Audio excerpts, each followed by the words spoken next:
Airlines और emirate airlines ने बड़े पैमाने पर पाकिस्तानी जो पायलट्स हैं उनकी तनख्वाहें रोकी हैं।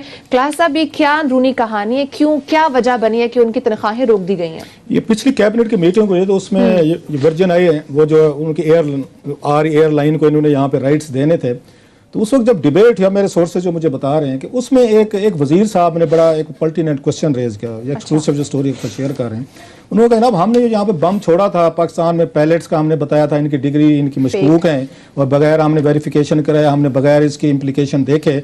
तो उन्होंने कहा जनाब उसने उस कैंडल ने जो हमारे वफाकी वजीर साहब जो हैं ये गुलाम सरवर खान साहब एविएशन के, उन्होंने बम फोड़ा था और बाद में उन्होंने कहा था वजीर साहब ने कि ये बम मैंने इमरान खान साहब से पूछ के फोड़ा था, मेरे पे ना डालें, जरा खान साहब का भी जरा परफॉर्मेंस देख लें। वो ये था, वो कैबिनेट में बताया गया है कि टर्किश एयरलाइन ने जितने भी उनके पास पाकिस्तानी पायलट्स काम कर रहे हैं उन तमाम की तनख्वाहें उन्होंने रोक ली हैं। ये बिल्कुल लेटेस्ट आपके साथ स्टोरी हम ये ब्रेक कर रहे हैं कि टर्किश एयरलाइन ने पाकिस्तानी पायलट जो उनके यहाँ काम कर रहे हैं उनकी तनख्वाहें रोक ली हैं। ये कहा है कि आपके क्योंकि लाइसेंसेस जो हैं आपकी हुकूमत कह रही है कि जैली हैं, ये फेक हैं, ये आपने रिन्यू नहीं करवाए, वट एक चीज। तो उस पर अनपेड लीव पे घर भेज दिया गया है। तो एक अलहदा तनख्वाहें भी नहीं दी उनको सर, वो भी नहीं दी। अब उसमें एक और चीज उन्होंने बताई, उन्होंने कहा जनाब कि एविएशन ये वहाँ पे उनके सेक्रेटरी मिनिस्टर बैठे थे, उन्होंने कैबिनेट को ये बताया कि जनाब हमने उनके कंसर्न से दूर कर दिया, हमने उनको जो वेरीफाई चीजें दोबारा भेजी हैं, लेकिन टर्किश एयरलाइन अभी भी कन्विंस नहीं है। उन्होंने मजीद कुछ इनसे अश्योरेंसेज, मजीद चीजें उन्होंने मांगी हैं। सवाल मेरा टर्किश एयरलाइन से ये बनता है कि जब जहाज उड़ा रहे थे, जब सारा कुछ कर रहे थे, तो वो तो पूरे पाकिस्तानी पायलट्स ने उड़ाए हैं, कोई खुदा ना खासा आपके हाथ से भी नहीं किया, कोई नुकसान भी नहीं किया, कुछ जानी माली नुकसान है, वो तो तनख्वाहें दें जो उन्होंने आपके जहाज जितने घंटे उन्होंने उड़ाए हैं। ये तो कोई तरीका नहीं है कि उनका मतलब ये तो वही पाकिस्तानी स्टाइल आ गया जो पाकिस्तानी यहाँ सेट करता है कि बंदा पकड़ा गया ना तो उसके बाद ना उसकी तनख्वाहें दो, ना उसके बिल्स हैं, ना चीजें दें। इस पर मेरा ख्याल हुकूमत पाकिस्तान को सख्त स्टैंड लेना चाहिए। अपने पायलट्स को आपने पहले गंदा कर दिया, पहले उनको आपने खराब कर दिया, उसके बाद अब आप ये फरमा रहे हैं कि नहीं जनाब हम तनख्वाहें भी नहीं देंगे, ये पाकिस्तानी मत करें काम वाला, पाकिस्तान वाला। सो टर्किश के साथ हमारी दोस्ती तल्लुक मोहब्बत अपनी जगह पे, ये काम उनको मत करने दें कि आपने अपने पायलट्स को डाल दिया पूरी दुनिया की एयरलाइन के सामने कि जो जिसका चाहे, ये बेचारे यतीम हैं, लवारिस हैं, ना इनका कोई आगे है ना पीछे है, क्योंकि हमने डिसून कर दिए। ये स्टिग्मा है हुकूमत के इस पे, क्योंकि बाद में पता चला इन्होंने गलत तरीके से चीजें की थी। एक चीज एमिरेट्स एयरलाइन का भी बताया गया सर कैबिनेट में, जो मेरे सोर्सेज बता रहे हैं कि उनका भी कहा गया उन्होंने बड़ी तादाद में पाकिस्तानी जो पायलट्स है उनको ले ऑफ किया है। इल्जाम उन पर वही दे रहे हैं कि जनाब के इनके क्योंकि लाइसेंसेस का फेक का आ रहा था, लिहाजा फेक लाइसेंस पे उन्होंने कहा इनको भी निकाल दें, रिन्यू नहीं किए गए।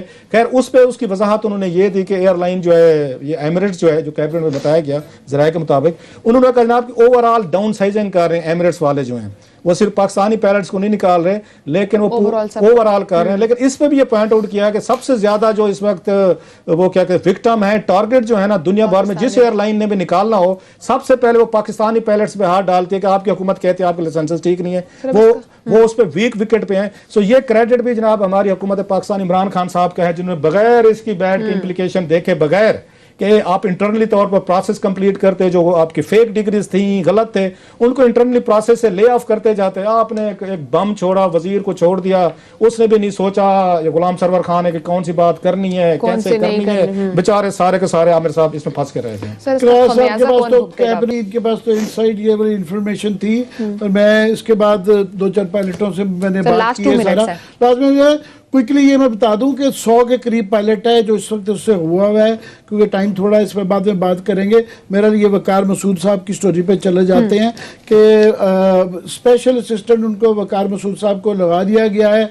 अब पहले उनको घुसाया गया था बीच में कि जी वो एडवाइजर के तौर पे वो एक बोर्ड बनाया गया था, सारा उस पर लग गए हैं। सर अब मेरा क्विकली से 2-3 बातें मैं कह दूं कि 20-30 साल से जो गलतियां सारी हो रही थी और कॉमन डिनोमिनेटर रहा है कि नवाज शरीफ की गवर्नमेंट में, पीपल्स पार्टी गवर्नमेंट में, मुशर्रफ की गवर्नमेंट में, तो वो वकार मसूद साहब थे, ये हर गवर्नमेंट में रहे हुए हैं। और जो ये रोना रोते रहते हैं पीटीआई वाले और इमरान खान साहब कि जनाब ये पिछले 20-30 साल में लूट के खा गए और ये पॉलिसी गलत थी, ये गलत था, वो गलत था, तो जो आदमी सबसे ज्यादा रिस्पॉन्सिबल था उन तमाम गलतियों को उनको आपने स्पेशल असिस्टेंट बना लिया है सारा। तो दूसरा क्विकली जरा क्लास अब ऐड करते हैं, इसको फॉलो अप करते हैं। मेरा ख्याल है ये वाली चीज लंबी है, स्टोरी जो है ना, मैं इतना कह दूं, वो आमिर साहब शेर सुनाते हैं, मीर क्या सादा हैं कि उसी तार के लौंडे से पूरा शेर सुना ना, मीर क्या सादा हैं कि आपने मुझे भी मीर क्या साथ है, मैं सुनाता हूँ। मीर क्या साथ है, बीमार हुए जिसके सबब उसी तार के लौंडे से। वैसे उसने लौंडा नहीं कहा था, मीर ने कहा था। मेरे पास है, मैंने उसको रेखता पे देखा। बहरहाल फॉर एग्जाम्पल एक लाइटर बात है कि मियां नवाज शरीफ साहब से फॉर एग्जाम्पल एक ज़माने में उन्होंने शैम्पू का इश्तिहार बंद कर दिया, तो मैं नुसरत जावेद, आमिर मीर और नुसरत जावेद साहब थे, इत्तफाकन उन्होंने उस ज़माने में, अच्छे ज़माने में हमें भी नाश्ते पे बुलाया। तो हमने उनसे कहा कि मियां साहब बाकी चीज़ें तो ठीक हैं, ये आपने ये क्यों बंद किया है, शैम्पू के इश्तिहार में क्या है? हाँ। उन्होंने कहा जी ये आप नहीं समझते, ये देखें ना शैम्पू में लड़की की जब बाल दिखाए जाते हैं नहाते हुए तो वो उससे लोगों को बड़े गंदे ख्यालात आते हैं। तो मोहम्मद मालिक साहब बड़े शरारती आदमी हैं और उनसे रहा भी नहीं जाता इन चीज़ों पे। उन्होंने कहा प्राइम मिनिस्टर माफ़ कीजिएगा, शैम्पू के इश्तिहार में बाल नहीं दिखाए जाएंगे तो आपकी और मेरी टेंड दिखाएंगे। उन्होंने एग्जैक्टली ये सो मेनी वर्ड्स में कहा।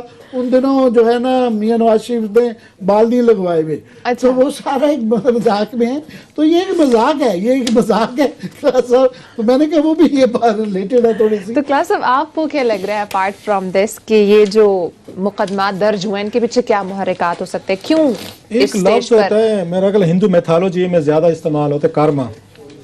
कि आपके वो अच्छे गुण या अच्छे काम जो हैं उसका बदला अच्छे शक्ल में मिलता है, बुरे करते हैं तो आप जैसा करोगे वैसे भरोगे। जो मतलब बिल्कुल आमिर ने बड़ा तफसील से बताया। हमने तो कभी ये ट्रेटर कॉलिंग के ना हक में रहे, ना मेरा ख्याल कभी हमारे शो कलम जबान से किसी के लिए इस तरह का लफ्ज निकलो। हम सबको मुहिब्बुल वतन समझते हैं, लेकिन हैविंग सेड ऑल दिस, जो आज इतनी बड़ी पोजीशन ले रहे हैं कि बड़ा वो गलत हुआ, हम भी कह रहे हैं गलत हुआ, और वेरी वाइजली ये फवाद चौधरी और हुकूमत ने खुद को डिस्टेंस किया इससे। इनके अपने ही कंडक्ट ये कहते हमें ना याद दिला, मैं ज्यादा लंबा नहीं जाऊंगा, ये पिछली मैं जुल्फकार अली भुट्टो साहब तक भी नहीं जाता कि जनाब के उनको जिन्होंने फांसियां लगाई जो है सिविल सुप्रीमेसी के लिए लड़ रहे हैं, तो ये कितने जनरल जाके डार्लिंग थे और उनके रूहानी बेटे भी बने हुए थे, रूहानी बाप भी थे, उनके मिशन भी इन्होंने पूरे करने थे, जिन्होंने पूरा पोलिटिकल प्रोसेस को उन्होंने स्क्रैप किया। एक उन्होंने उसके पार्टी के चेयरमैन को, उन्होंने भुट्टो को फांसी लगाई, ये उनके सबसे ज्यादा गार्डियन भी थे। और उनकी आइडियालॉजी क्या थी, उसकी जनरल जिया की आइडियालॉजी, फांसी लगाई ना एक प्राइम मिनिस्टर को। आप तो जो है ना, आप तो लकी थे। बल्कि मुशाहिद हुसैन की मुझे बात याद आ रही, जनाब मुशर्रफ दौर में जब इनको वहां पे ट्रायल चल रहा था हाईजैकिंग का, उन्होंने कहा शुक्र करें कि सिंधी जजेस थे, आप बच के आ गए उम्र कैद में। अगर पंजाब के जजेस होते तो भुट्टो की तरह आपको फांसी लगाते। ये बात ऑन द रिकॉर्ड है। आप तो उस बंदे के साथ खड़े हुए थे और आपने कभी जो आमिर ने बात की, कभी अपनी आके अपनी जात की मजम्मत भी नहीं की। अब आपने कभी माफी भी नहीं मांगी कि हमने जना जिया के साथ खड़े हो गए। कम से कम ख्वाजा आसिफ ने अपने बाप के कमीशन पे सपोर्ट जो दी थी जिया को, माफी तो मांगी थी ना। इतनी तो जरूरत आप में है नहीं। मतलब आप कहते थे हम उस वक्त भी ठीक थे जब हम आके भुट्टो की फांसी को जस्टिफाई कर रहे थे, फांसी लगाने वाले को हम जस्टिफाई कर रहे थे। जब बेनजीर भुट्टो को सिक्योरिटी रिस्क किसने करार दिया था? सिक्योरिटी रिस्क क्या होता है? यही होता है ना जो आज उस एफआईआर में आया होगा, गद्दार वाला आपने डिक्लेयर किया हुआ था ना। और किसके कहने पे कर रहे थे उस वक्त? ये सारे उस जनरल हमीद गुल साहब थे, उस वक्त जनरल आपके बेग साहब थे, एंड कंपनी का आप कहते बेनजीर भुट्टो वो सिक्योरिटी रिस्क है। ये कहते हैं तो इनका नाम सुन के मुझे आग